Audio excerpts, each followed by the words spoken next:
Kita langsung bergabung saudara melalui saluran Zoom ada Bergas Chatosasi, Kepala Pelaksana BPBD Jawa Tengah.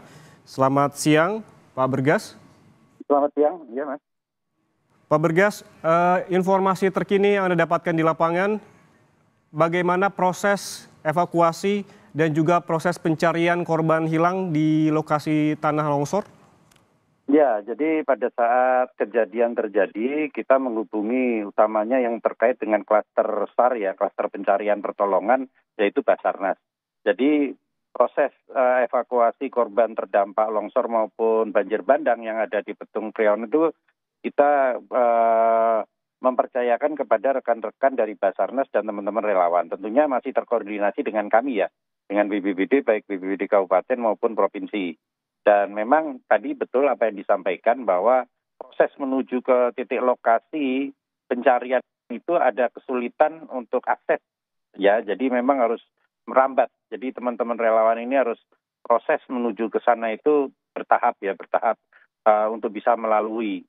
Memang ada sebagaimana kondisi saat ini, di mana saat ini kondisinya sedang hujan malah di sana.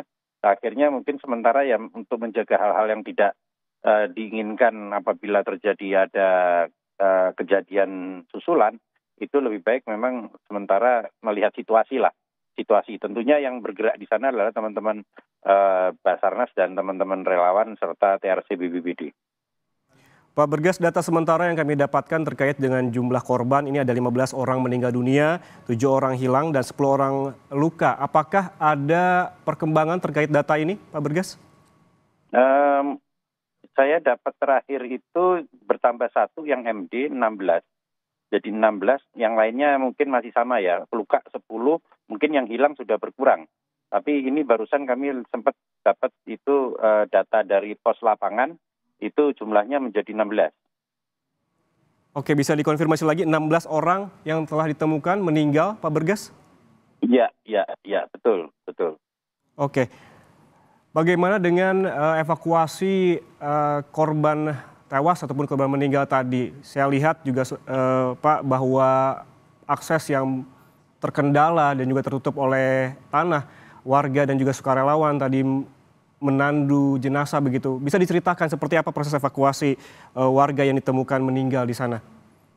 Ya, jadi tentunya setelah relawan itu hadir di sana beserta rekan-rekan Basarnas, itu melakukan proses pencarian. Tentunya dimulai dari titik-titik yang sudah terlihat serta informasi dari warga bahwa di sini ada rumah terkena longsor. Nah itu mulai dicari di area-area di sana melalui sistem daripada SAR ya di sana ya. Ada skru-skru berapa gitu. Nah kemudian tentunya untuk kedepannya untuk yang memang masih tertimbun tanah lebih tebal, itu kita berharap memang dukungan dari alat berat. Hanya saja proses menuju ke sana kan tidak mudah. Apalagi di posisi di bawah itu kan juga ada tidak hanya longsor saja ya, tapi kan ada banjirnya juga. Gitu. Jadi ini kan proses satu demi satu untuk penyelesaiannya. Gitu. Artinya saat ini masih menunggu agar upaya evakuasi dan juga pencarian berjalan maksimal, yaitu dengan mengirimkan alat berat. Namun sementara karena terkendala akses, upaya apa yang bisa dilakukan oleh petugas di sana, Pak Bergas? Ya tetap melakukan pencarian, Mas. Tetap harus melakukan pencarian karena ini kan waktunya tidak panjang ya, istilahnya tidak panjang karena cuaca juga tidak, kita kan kejar-kejaran dengan cuaca. Tidak bisa saling menunggu, kalau bisa nanti kan dapat informasi apa dikembangkan di lapangan begitu. Apakah titik pencarian difokuskan di satu titik atau diperluas, Pak Bergas? Ya, sebagaimana data yang itu kira-kira posisi ada di mana, biasanya ada areanya di situ. Ada area yang nanti dicari begitu. Oke. Artinya menunggu laporan, ketika ada laporan datang, petugas langsung mencari ke titik yang dilaporkan oleh warga tersebut. Yang paling mungkin. Tentunya yang tidak mungkin menggunakan alat berat ya tidak ya, masih proses menunggu ya. Menunggu alat berat juga, kemudian tentunya yang bisa dilakukan oleh teman-teman SAR ya dilakukan begitu. Karena ini kan kita juga menjaga, karena ini kan manusia ya, istilahnya manual juga ya, manual. Kemudian bagaimana dengan jumlah petugas, apakah memadai Pak Bergas? Kita melihat bahwa seperti Anda sebutkan akses yang sulit, juga lokasi yang memang tertutup tanah begitu. Apakah diperlukan bantuan tambahan petugas untuk melaksanakan pencarian korban hilang di sana? Ya, tentunya kita koordinasi dengan Basarnas, dengan teman-teman relawan potensi SAR yang memiliki kualifikasi untuk pencarian pertolongan. Nah, tentunya nanti akan bergulir bergantian ya. Kiranya ada dibutuhkan dukungan ya kita dorong lagi ke sana. Karena ini kan tentunya bukan sesuatu yang mudah ya. Untuk ke sana sembarang relawan ke sana ya enggak, tentunya itu ada batas di mana kualifikasi untuk pencarian pertolongan itu kan ada kualifikasi rekan-rekan teman-teman relawan yang sudah pernah mengikuti atau sudah memiliki kapasitas ke sana. Mereka itu sudah punya komunitasnya kok, Mas. Mhm, mhm. Pak Bergas, Ya, tantangan apa lagi yang dihadapi oleh petugas? Tadi saya juga melihat cuaca yang masih hujan dan juga berkabut. ya tentunya kebutuhan internal, kebutuhan ini ya personal daripada teman-teman relawan sendiri. Yang itu yang harus segera didorong ke sana untuk mereka bisa bertahan di sana. Itu salah satu yang kami terima, di mana kebutuhan personal butuh dukungan di sana gitu. Baik, Pak Bergas, kemudian bagaimana dengan penanganan korban terluka begitu? Tadi dilaporkan ada 10 orang luka. Bagaimana kondisinya dan seperti apa penanganannya? Ya, untuk yang luka tentunya di situ kan ada pos lapangan, ada puskesmas. Kiranya masih bisa ditangani oleh puskesmas, dilakukan oleh puskesmas. Kalau memang perlu upaya lebih lengkap lagi atau lebih tinggi lagi, tentunya kita bawa ke pelayanan kesehatan yang lebih lengkap lagi ya di bawah. Memang itu menjadi kendala tersendiri itu, menjadi kendala. Tapi kalau memang bisa tidak menunggu, bisa bergeser menggunakan milik warga, ya milik warga kita dorong ke sana. Kita dorong untuk membantu. Hmm. Artinya petugas juga meminta bantuan ataupun mengimbau warga juga untuk turut Iya, aktif begitu ya membantu petugas? iya, iya, betul. Mhm.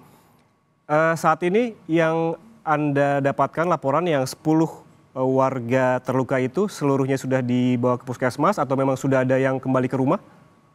Ya, sementara ini kami baru menerima baru menerima yang luka-luka ya.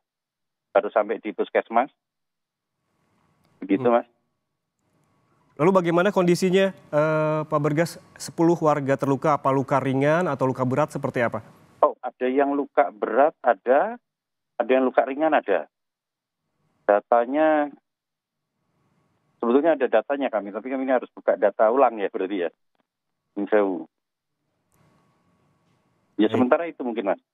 Ya. Mhm, mhm. Berarti yang ditangani oleh puskesmas terdekat dengan lokasi ini kondisi lukanya berbagai macam, ada yang luka ringan dan juga ada yang luka berat begitu. Ya.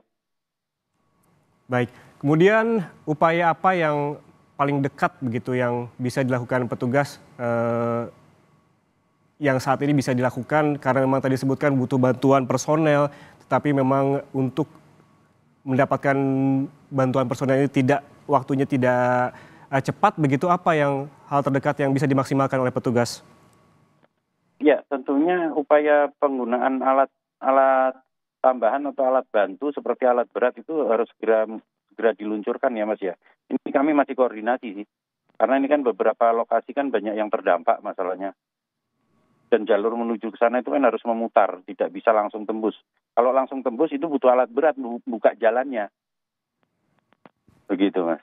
Oke, kalau saya melihat lokasi dari longsor ini hanya bisa dilalui sepeda motor. Memang jalanan ini awalnya memang bisa dilalui mobil atau memang hanya sepeda motor saja, Pak? Enggak, bisa dilalui mobil itu. Bisa. Artinya jalan ini memang tertutup Itu oleh jalan, tanah longsor sehingga hanya bisa dilalui oleh iya, sepeda motor. betul. Dan ada ketebalan cukup tertentu di ruas-ruas tertentu yang dia seperti lumpur. Nah, Mhm, itu kan tidak mudah. Pakai mobil pun tidak mudah, pakai sepeda motor pun tidak mudah. mhm. Begitu, Mas. Oke, apakah juga ada upaya pembersihan untuk membuka akses jalan, Pak? Ya, itu salah satunya. Makanya kan menggunakan loader, menggunakan piku untuk pembersihan jalur itu kan menjadi penting. Jadi aksesnya harus bisa dibuka dulu untuk percepatan. Nanti percepatan tentunya sambil menunggu teman-teman di atas itu bisa melakukan aktivitas untuk pencarian selama cuaca mendukung ya tentunya ya. Tidak saling menunggu istilahnya, tidak saling menunggu. Karena kan sudah ada rekan-rekan relawan yang sudah di atas. Pos lapangan juga sudah berdiri di puskesmas itu. Selain juga terkendala cuaca dan juga akses, petugas juga berkejaran dengan waktu. Saat ini waktu menunjukkan pukul 13:34, artinya tinggal beberapa jam lagi akan gelap begitu. Apakah ada batas waktu hingga pukul berapa pencarian dilakukan, Pak? Ya, itu nanti dari tim di sana, Mas. Itu biasanya kan pencarian itu kan ada batasnya. Kalau memang dukungan Sarpras untuk mencari kurang, ya tentunya dihentikan. Begitu, karena kan berisiko juga. Tapi kalau dukungan Sarpras untuk penguatan lampu memungkinkan, cuaca memungkinkan, ya itu bisa berlanjut sampai ada disepakati di sana. Kalau memang sudah cukup lelah, ya harus istirahat. Tentunya begitu. Berarti masih menunggu update dari sana juga untuk menentukan hingga pukul berapa petugas melakukan pencarian? Iya, karena manajemen pencariannya ada di komandan lapangan ya. Komandan lapangannya di Basarnas di sana. Untuk mengarahkan ini bagaimana baiknya. Karena ilmunya kan mereka, manajemennya mereka kan lebih paham untuk itu. Pak Bergas, banyak tantangan yang dihadapi oleh petugas di sana begitu. Apa sebetulnya tadi Anda menyebutkan bahwa memang pencarian ini juga jangan sampai membuat petugas juga ikut membahayakan petugas begitu. Apa yang bisa dilakukan oleh petugas di sana? Apakah juga dibekali dengan baju pengaman yang memadai atau seperti apa? Ya, minimal safety personal mereka gunakan. Hasil dari data-data foto yang terdokumentasi yang dikirim ke kami, rata-rata mereka menggunakan helm, menggunakan pelindung diri tetap digunakan ya. Itu kan bagian daripada safety personal.